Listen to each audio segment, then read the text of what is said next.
Ja, kom ons gaan gou-gou 'n bietjie aan met ons video oor doomscrolling. So ja, onthou, ons het gesê doomscrolling is die kompulsiewe gewoonte om deur negatiewe nuus te blaai. Dit wil sê gewoonlik op social media, en studies wys dat ons breine ingestel is om meer aandag aan bedreigings te gee as aan goeie nuus. So dit staan bekend as die negativiteitsvooroordeel.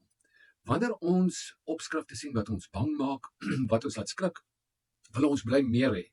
En so raak ons vasgevang in 'n siklus van stres en angs.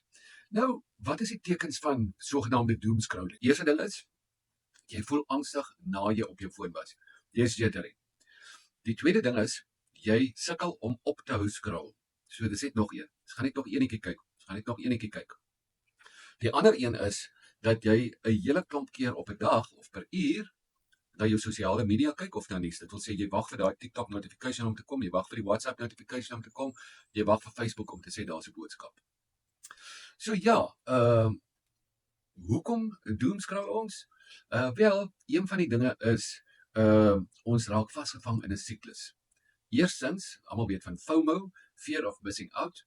So die vrees om uit te mis op iets hou ons aan die gang om te blaai, te scroll, te kyk die hele tyd wat 'n update, wat het Trump nou weer gedoen, wat het hier gebeur, wat het met die budget gebeur, wat het met die rand gebeur, wat gebeur in die Oekraïne, wat gebeur in Rusland, NATO, wat het die European Union te sê, en aan die ander kant het natuurlik met kinders, is dit meer so dat hulle wil weet wat hulle vriende doen, het 'n boyfriend nou geantwoord, het 'n girlfriend nie geantwoord nie.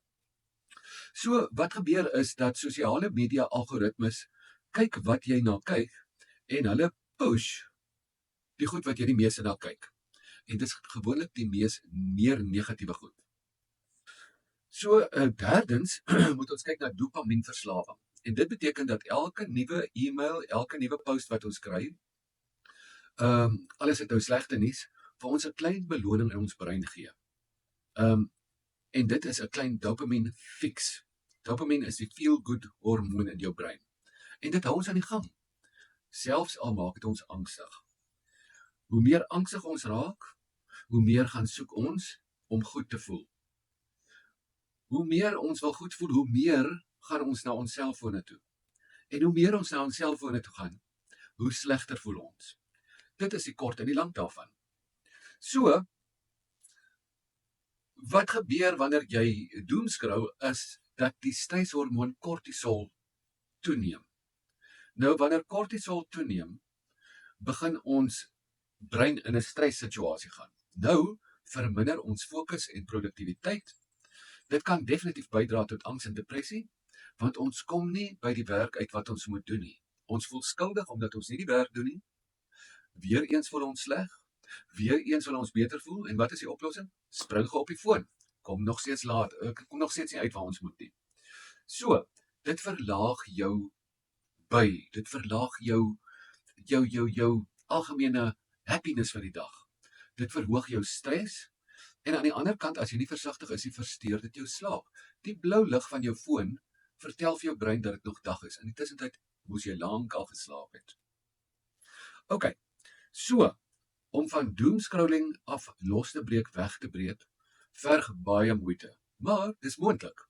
Nou hier is 5 praktiese stappe om beheer te neem oor hierdie gewoonte wat ons verkieslik moet afleer. Goed, stel tydperke in.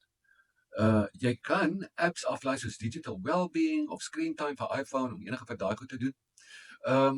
Verander jou feeds. Dit wil sê, ontvolg toksiese bladsye. Maak dit soos unfollow, not interested. En gaan kyk na meer positiewe goed. En jy sal vinnig sien dat die algoritme verander. Mense gaan dan vir jou, of die TikTok of YouTube of wat ook al, gaan vir jou baie meer positiewe goed stuur. Anders gaan jy in daai rabbit hole in van negatiewe verslawing, of verslawing aan negatiewe inhoud. So, gebruik die 5 minute reël, dis die ander een. As jy jouself vang dat jy scroll, dink 'n bietjie in jou kop. Help dit my? Of moet ek oor 5 minute ophou? Time jouself, soos, OK, 5 minute, klaar, dan ek het ander goed om te doen. Die ander ding is, vervang die gewoonte met iets anders. as jy die drang kry om te scroll, probeer eerder om iets te skryf, 'n boek te lees, te gaan stap. Ek weet dit is moeilik, maar dit is heeltemal moontlik.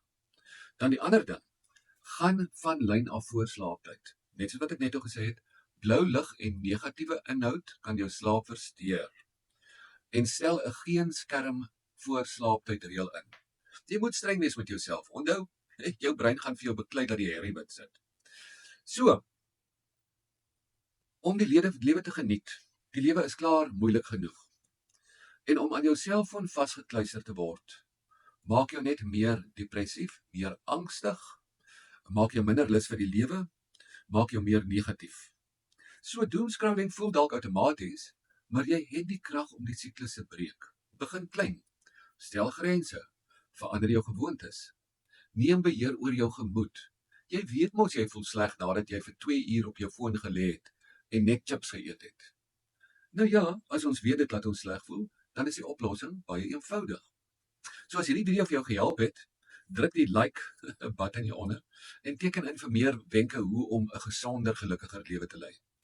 Wat help jou om doomscrolling te stop? Los asseblief my 'n bietjie kommentaar hieronder en laat ons 'n bietjie daaroor gesels. Dit sal vir my baie beteken en ek is seker so gou as wat jy daaroor begin skryf, gaan jy 'n nuwe insig hê oor hierdie ding. O, en laat my weet as jy daarmee sukkel. Dan kyk ons of ons 'n plan kan maak. Nou maar right. Lekker dag en dit is dan nou die video oor doomscrolling. Ek gaan nog een daaroor maak wat nog langer gaan wees. Alright, goed, lekker dag. Bye bye.